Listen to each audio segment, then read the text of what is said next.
मछली gang drug मामले और रेप मामले में बुरी तरह फंस चुकी है। मछली गैंग के सरगना शरीक और मास्टरमाइंड नान खटाई अभी भी बेखौफ पुलिस की गिरफ्त से बाहर हैं। मछली गैंग के सदस्य शारिक मछली और गौरव चौहान फरियादियों के संपर्क में आकर उनको बहलाने, फुसलाना और धमकी देने का काम कर रहे हैं। सूत्रों की माने तो ये भी पता चला है कि जिन बच्चियों को प्रशासन की जिम्मेदारी पर सुरक्षित रखा गया है, उनको भी तरह तरह से प्रलोभन और धमकियां दी जा रही हैं। जब तक सरगना शारिक मछली और मास्टरमाइंड गौरव चौहान नान खटाई पुलिस शिकंजे से बाहर है, तब तक फरियादी सुरक्षित नहीं है। यहाँ से गायब कर दिए, घुटने पानी में ये खड़ा हूँ। पानी का पानी का यहाँ पे जाते निकालने में ये दरवाजा दिखा है, ये मेरा दरवाजा बंद कर दिया है मैंने। ये दरवाजे के सामने ही मेरा ढाल था पानी का था, इसने बिल्डिंग बना ली। अब मेरा पानी का निकाल जो है बंद हो चुका है। अब मैं कहाँ जाऊँ? मेरी पूरी ये देखा पूरी बल्लियाँ टोटल पूरे घर के अंदर पानी है तो लेगा। और ये देखो आप उनका अय्याशी गड्ढा, इन्होंने मेरे घर के अंदर अय्याशी गड्ढा बना रखा था। ये देखें आप, ढेर लग रहा है शराब की बाटलों का। ये दिखाएं ये शराब की बाटलों का ढेर लग रहा है, ढेर लग गया शराब की बाटलों का। इधर अय्याशी भी होती थी। ये देखें आप, पूरी चादर उखाड़ के ले गए ये लोग। ये मेरा घर का मीटर उखाड़ दिया ना। ये देखें आप, ये डायरेक्ट हीटर जला रहे थे। ये देखें आप, ये चदरें गायब हो गई, पूरी चदरें यहाँ से भी गायब हो गई। ये देखें आप, ये देखें पूरी चदरें फोड़ के चले गए। ये देखें आप, पूरी चदरें, ये देखें बल्ली टूट डाली, ये चदर टूट डाली, ये चदर टूट डाली, पूरा मकान को ये कबाड़ा कर गए हैं। और मेरा ये देखें आप, मेरा पूरा घर का सामान ये लोग धोके ले गए हैं। किस दिन ले गए? जिस दिन मैं थाने के अंदर इनकी कंप्लेंट लिखवाने गया था, उस दिन रात में पूरा का पूरा मेरे घर का सामान धोके ले गए। मेरे को किराए ने मकान दिलवाया है, उसकी बहुत बहुत मेहरबानी है जो उन्होंने हम गरीबों की थोड़ी सी सुन ली। नहीं तो हम 10 साल से भटकते फिर रहे थे। प्रशासन से मेरा ये कहना है कि ये अब हम कैसे बनाएंगे, अब हम कैसे रहेंगे इस पानी के अंदर? हमारे को उसने बर्बाद कर दिया, पूरा घर का सामान ले गया। आप किसके पास जाएंगे? प्रशासन से हमारी ये गुजारिश है, किराएदार से भी, जो मेरे घर का सामान ले गए हैं, जिन लोगों ने चदरें तोड़ी है मेरी, और ले जाने वाले फारूक का भाई थे और कोई दूसरे नहीं। फारूक का भाई टूटा मिलना और दूसरा शेर उसका भी भाई है, वो ले गया।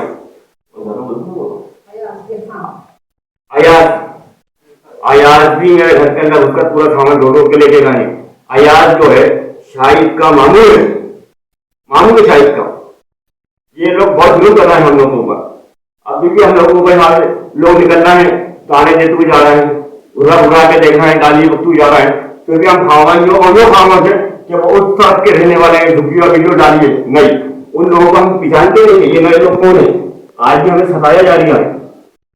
क्राइम से हमारी यही गुजारिश है, हमारी सुरक्षा करें, हमें पूरी सुरक्षा दी जाए। हम नहीं तो ये लोग हमारे ऊपर हमला कर देंगे। हम बहुत डरे हुए हैं, हमारी हेल्प है क्राइम प्रशासन से भी हमारी यही गुजारिश है कि हमारी मदद करें, हम बहुत परेशान हो चुके हैं।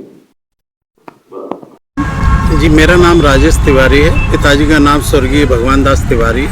मैं अशोका गार्डन नेहरू स्कूल के पास निवास करता हूँ। आपकी विस्तृत जानकारी दीजिए कि आप जो है शारिक मछली ने आपके ऊपर क्या क्या जुल्म किए और क्या प्रताड़ना दी आपको? देखिए सर, ये बहुत पुरानी बात है, लेकिन अभी सामने में अभी आया हूँ।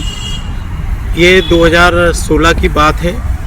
ये मेरे पास आया था और इसका उस क्षेत्र में सिर्फ मैं ये बता सकता हूँ, इसका कोकता ही नहीं, इसका पूरा नरेला क्षेत्र ही इसी के नाम से जाना जाता है। वहाँ पर जितने भी कुख्यात अपराधी हैं, जितने भी गुंडे बदमाश हैं, सब कुछ ने पाल रखा है। यहाँ तक कि उनकी जमानतें कराना, जेल में जो बंद हैं उनके परिवार को ये पैसा पहुँचाने का काम करता है। तो ये मेरे पास आया और कहने लगा यहाँ पर मेरी फ़ोटो लगाओ और विश्वास भाई की फ़ोटो लगाओ, क्योंकि मैं माँ दुर्गा उत्सव समिति का अध्यक्ष था और अशोका गार्डन के प्रमुख चौराहे पर मैं देवी जी बिठालने का काम करता हूँ और ये मैं कंटिन्यू करता चला आ रहा हूँ। लेकिन मैं वहाँ पर किसी भी राजनीतिक व्यक्ति का ना फ़ोटो लगाता हूँ, ना ही किसी को बुलाने का काम करता हूँ। तो ये मेरे पे बहुत ज़्यादा नाराज़ हो गए कि तू विश्वास भैया और मेरा फ़ोटो नहीं लगाएगा।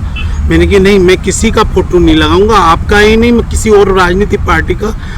तो ये मुझसे नाराज़ हो गया और उसने दूसरे या तीसरे दिन मेरे ऊपर 3 या 4 लोगों के साथ आकर हमला किया, मेरी ये उंगली डैमेज कर दी और इसके साथ मुझे मारा। और जब मैं थाने में गया तो पता पड़ा मेरी रिपोर्ट लिखने से पहले ही इसने मेरे खिलाफ एक रिपोर्ट दर्ज करा दी, और वो भी 307 में मेरे खिलाफ मुकदमा, झूठा मुकदमा दर्ज करा दिया। उस टाइम के टीआई मनीष मिश्रा थे, वो मेरी सुनने को तैयार ही नहीं थे।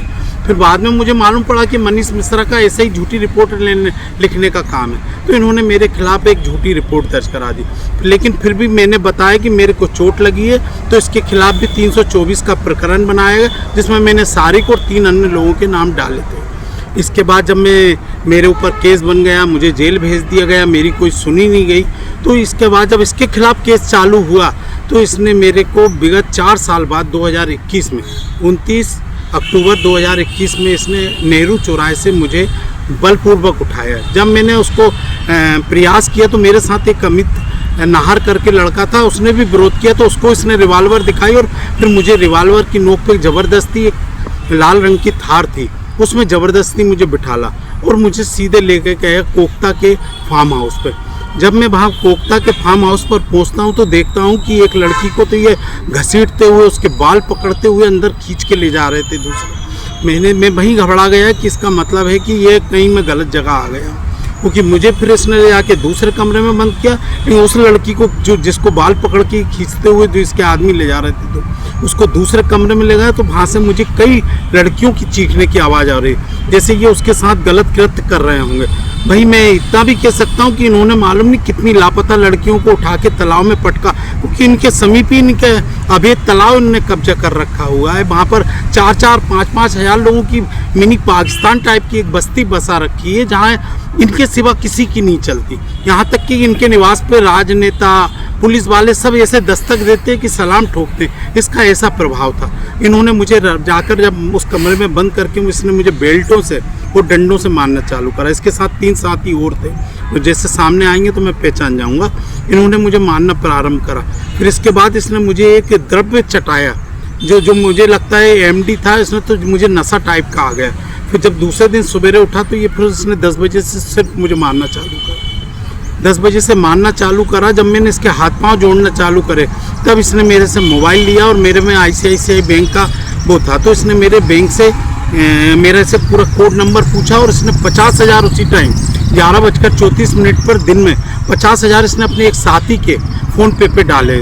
इसका मैंने पूरा रिकॉर्ड अभी जब देखा कि मुझे अब बोलना चाहिए, जब इसके खिलाफ कार्रवाई हो रही है, एक तब अच्छा मौका मिला है जब additional SP Shailendra Singh Chauhan crime branch वालों ने बोला जो इस व्यक्ति से पीड़ित हैं उनको सामने आना चाहिए। तो मैं इस बीच सामने आया और मैंने 31/7 को मैंने इसके खिलाफ एक आवेदन अशोका गार्डन थाने में दिया। मैंने गलती कर दी, मैंने यही आवेदन क्राइम ब्रांच में दे दिया होता तो अभी तक इसके खिलाफ कार्रवाई हो गई।